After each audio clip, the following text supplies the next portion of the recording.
los extremos que exigen estos protocolos.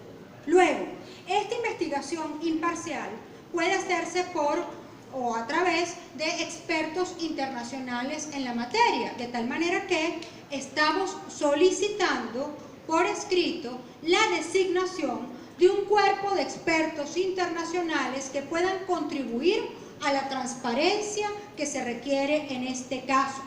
Luego exigen estos protocolos que se dé efectiva protección a los testigos y a las víctimas indirectas, es decir, a los familiares. Nosotros tenemos conocimiento de que el pasado sábado estaban rondando la residencia del asesinado capitán Acosta Arévalo funcionarios del SEBIN. Esto no es brindarle protección a la familia. Una familia que ya ha sido víctima indirecta, repito, de un hecho tan grave como esto y que además hoy está de luto porque le han asesinado a un familiar. De tal manera que hemos exigido también que se brinde la adecuada protección a las familias, no solamente del capitán Acosta Arévalo, sino también del resto de los funcionarios públicos, civiles o militares, porque bien sabemos que hay 2 funcionarios civiles del CICPC que han sido ilegalmente aprehendidos contra los cuales también ocurrió el delito de desaparición forzada y que hoy felizmente están vivos, aun cuando están ilegalmente bajo la custodia del régimen de Nicolás Maduro. Asimismo, he de destacar que, según el artículo 43 del texto constitucional, la vida y la integridad física de los privados de libertad es responsabilidad exclusiva del Estado.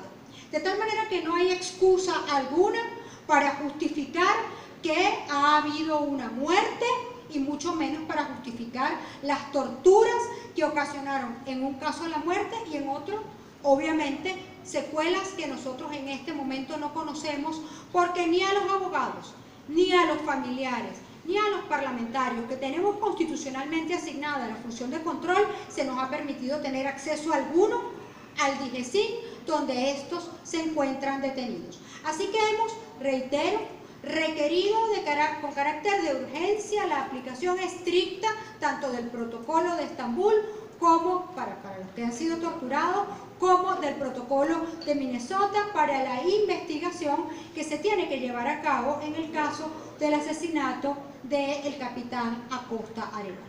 En tal sentido, nosotros también queremos referirnos al reciente comunicado que acaba de emitir la Organización de Naciones Unidas a través de la Oficina de la Alta Comisionada, donde se señalan varias cosas que consideramos fundamentales.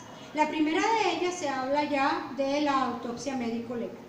Por informaciones que tenemos, esta autopsia aparentemente se realizó ya y se realizó a pocas horas de haber conocido de este crimen que ocurrió contra el capitán. De ser cierta esta información que nos envían fuentes internas, esta no cumplió con los requisitos legales exigidos, y me refiero a la ley internacional. Esta autopsia, de haberse realizado en estos términos que nosotros conocemos y que en efecto parece ratificar el comunicado de la alta comisionada, no cumplió con el requisito de independencia, no cumplió con el requisito de imparcialidad y tampoco cumplió con el requisito de expertos internacionales en la materia, de tal manera que tiene que realizarse un reconocimiento médico legal que cumpla de manera estricta con estos extremos que exige el protocolo de Minnesota. De otro lado, en el comunicado de la señora Bachelet, se lamenta que no se haya incluido en las 2 supuestas detenciones que ha habido el delito de tortura entre las imputaciones.